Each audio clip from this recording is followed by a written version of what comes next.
Hello বন্ধুরা, কেমন আছেন সবাই? আশা করছি সকলে খুবই ভালো আছেন। আর আপনাদের ভালোবাসায় আমিও ভীষণ ভালো আছি। আজ যে ভিডিওটি নিয়ে এসেছি, কিছুদিন আগেই আমরা চলে গেছিলাম ফ্যামিলি নিয়ে একটু তারকেশ্বরে। আমারই জায়ের একটি মেয়ে, তার চুল দেওয়ার ব্যাপার ছিল। আমাদের সব বাচ্চাদেরই মোটামুটি তারকেশ্বরেতেই অন্নপ্রাশন বলো বা 18 মাসে বা 5 বছরে চুল দেওয়ার ব্যাপার বলো, সবই ওই তারকেশ্বরেই হয়ে থাকে। তো তারই মধ্যে আমরা সবাই মিলে চলে গেছিলাম। তো ছেলেরা তো সেরকমভাবে যেতে পারেনি, আমরা বাড়ির কয়েকজন মেয়ে আর কয়েকটি ছেলে নিয়ে চলে গেছিলাম তারকেশ্বরে। খুব ভোর আমাদের ট্রেন ছিল, যার ফলে আমরা সবাই মোটামুটি ওই 7টা সাড়ে 7টার দিকে ওখানে পৌঁছে গেছিলাম। আর খুব সুন্দর পরিবেশটা, এত ভালো যে সকালবেলার পরিবেশ, সবাই দোকান খুলছে আর রাস্তাঘাটও একটু ফাঁকা, সব মিলিয়ে খুব সুন্দর পরিবেশ। আর যেতে যেতে দেখো এই পার্ক পড়েছিল, পার্কের মধ্যে ভিডিও করতে আমার খুব ভালো লাগে। আর দেখো কত সুন্দর ফুল ফুটেছে, সবাই একটু এগিয়ে গেলেও আমি একটু ভিডিও করে নিলাম।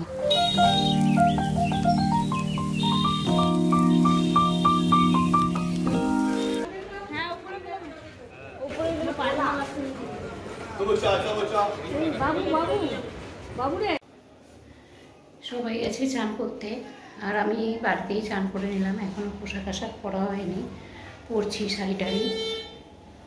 সবাই দুধ পুকুরে চান করলেও মেয়েটিকে নিয়ে সবাই তো গেছে পুকুরে চান করাবে, চুল কাটাবে, আর সবাই ওখানেই চান করে মন্দিরে গেছিলো পুজো দিতে।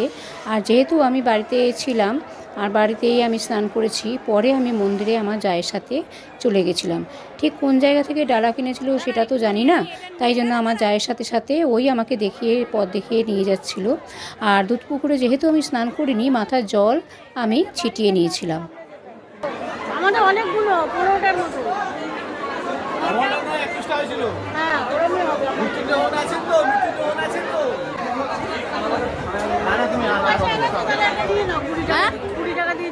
আমি আমারটা দিয়ে দিচ্ছি।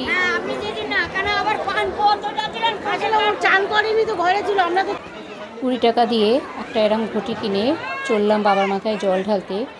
আর সেদিনকে এত প্রচণ্ড ভিড় ছিল মন্দিরে, অনেকেই ডন্ডি দিচ্ছে দেখুন। আর সবাই না চুল দেওয়ারও সেদিনকে ডেট ছিল, প্লাস অন্নপ্রাশনেরও ডেট ছিল। লাইনটা দেখেছেন কত বড় একটা লাইন পড়েছে।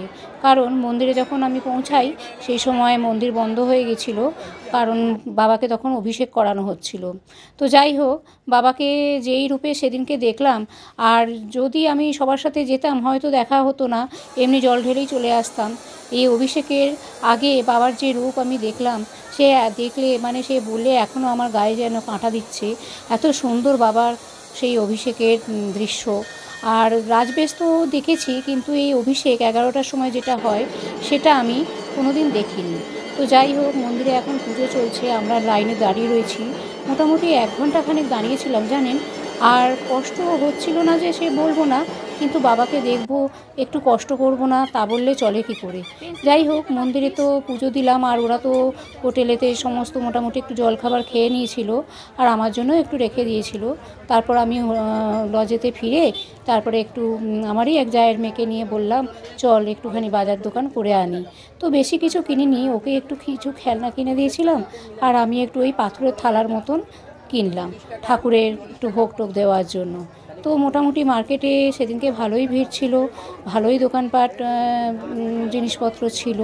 তো ওই মোটামুটি দেখে একটু দুপুরে খাওয়া টাওয়া করে আবার আমরা ব্যাক করেছিলাম। তো এখন পুরো মার্কেটটা আমি ঘুরছি, আর মার্কেটে নানান ধরনের জিনিসগুলো কী আর কিনবো, সবই তো আমাদের এখানে পাওয়া যায়। তাই মোটামুটি ওই একটু দেখেই নিচ্ছিলাম। আর বাচ্চা মানুষ আমার সাথে ছিল, তাকে জিনিস একটু কিনে দিলাম, তার বোনের জন্য একটু কিনে দিলাম।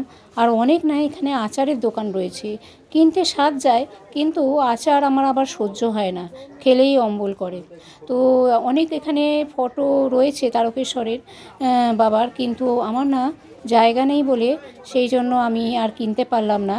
তো এই দোকান থেকে আমি ওই একটু পাথরের থালার মতন কিনে নিলাম।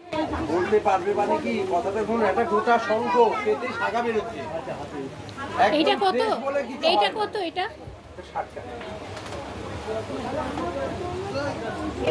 40 হবে না? না 40 হলে দিন,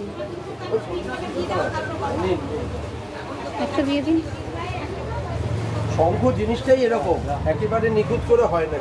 আচ্ছা, ওই শাঁখার পলার মধ্যে সেই ইয়ে ফুল ফুল মতন ছিল না, বেশ মোটা মতন একবার উঠেছিল, ওগুলো আর নেই না?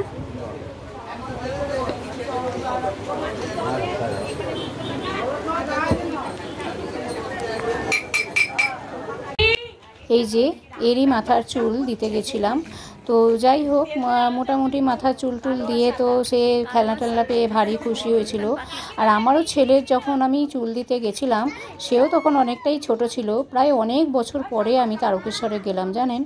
আর অনেক কিছু এখন পাল্টে গেছে দেখলাম, রাস্তাঘাট। খাওয়া দাওয়া সেরে যখন হোটেল থেকে বেরিয়ে আসছি, তখন এরকম একজন ওরই সঙ্গীর সঙ্গে দেখা হলো। বলে না, অচেনা মানুষ, অচেনা যতই হোক না কেন, তবুও বাচ্চা বাচ্চা সবাই একটু খেলা করতে ভালোবাসে। তো তাদেরই একটা ছোট ভিডিও আমি করে রাখলাম।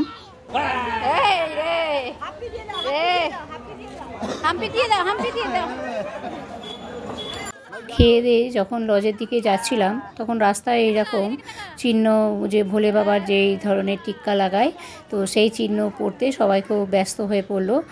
জায়ের মেয়ে প্রথমে পড়লো, তারপর দেওরাও পড়লো। তখন দেওরা বললো, বৌদি তুমিও পরে নাও। তো সেই জন্য আমিও তখন আবার একটু পরে নিলাম। আর এই রকম টিক্কা দিতে আমার মনের অনেক দিনেই স্বাদ ছিল, কিন্তু যাই হোক, কোথাও তো সেরকম বেরোই না। আর এই ভোলে বাবার স্থানেতে এসে এরকম টিক্কা পরবো না, সেটাও যেন মনটা কীরকম লাগছিল, মন থেকে একটু আমার একটু ইচ্ছাই হচ্ছিল। সুন্দর লাগবে। 5 টাকা 5 টাকা।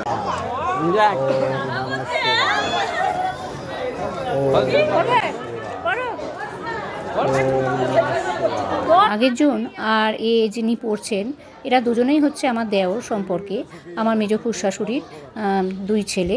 এ হচ্ছে বড়, আর আগে যে পড়লো সে হচ্ছে ছোট। ওই ছোট ছেলেরই ছোট মেয়ের চুল দিতে যাওয়া হয়েছিল। আর ওই যে পাশে দেখা যাচ্ছে, ওটি হচ্ছে বড় মেয়ে। তো যাই হোক, আমাকেও যখন পরে নিতে বললো, আমিও সেই লোকটা একটু সামলাতে পারলাম না, আমিও একটু পরে নিলাম। কিন্তু চোখ মুখের অবস্থা যা অবস্থা হয়েছে, যেন মনে হচ্ছে একদম রণচণ্ডীর রূপ রয়েছে। কথা বলছিলাম ওরই মেয়ে, যার চুল দিতে আমরা সেদিনকে গেছিলাম। তো দেখা দেখি ওকেও বললাম, তুইও একটু পরে নে। ও বললো, দিদি আমি কি পরবো, আমার মুখে এত ঘাম হয়। তো যাই হোক, পরে নিল। সবাই মিলে আবার একটু ফটোও তুলে নিলাম। এরপরে আমরা যাব লজের দিকে। তো লজেতে মোটামুটি সমস্ত ব্যাগগুলো গুছিয়ে টুছিয়ে এবার আমাদের বেরোনোর পালা। রাজবেশ আমাদের দেখতে পাইনি, কেন মন্দিরে সেদিনকে এত ভিড় হয়েছিল যে রাজবেশ দেখার আর সাহসে কুলালো না। 4টের সময় রাজবেশ হয়, আর এখন বাজে ওই মোটামুটি 2:30 পৌনে 3টে এরকম হবে। তার পথে যেতে যেতে আইসক্রিম খেতে চাইলো বাচ্চারা, তো আইসক্রিম নেওয়া হলো। তো বাচ্চারা তো জানেনই, আইসক্রিম খেতে ভীষণই ভালোবাসে। আর এই খুদেটাও পর্যন্ত আইসক্রিমের একদম পোকা। তো যেতে পথে আমরা একটুখানি কেনাকাটিও সারলাম। আমার তো মোটামুটি হয়ে গেছিলো, বাকি যারা ছিল তারাও একটু আধটু কেনাকাটি করে নিচ্ছিল। আর এই মন্দিরের খুব সামনেই আমাদের লজটা ছিল, সামনে থেকে দেখাই যাচ্ছে। তো যাই হোক, লজেতে এসে আমরা মোটামুটি সমস্ত কিছু গুছিয়ে নিলাম। আর তারপরে তো বেরোনোর পালা। এরপরে আমরা ট্রেনেতেও উঠে পড়েছি, এবার বাড়ি ফেরার পালা। তো যাই হোক, ভিডিওটি আজকের মতন এখানেই শেষ করছি। ভিডিওটি কেমন লাগলো অবশ্যই করে কমেন্টে জানাবেন, ভালো লাগলে একটা লাইক করে দেবেন। খুব তাড়াতাড়ি ফিরে আসছি নতুন একটি ভিডিও নিয়ে। ততদিন সবাই খুব ভালো থাকবেন, সুস্থ থাকবেন। ধন্যবাদ।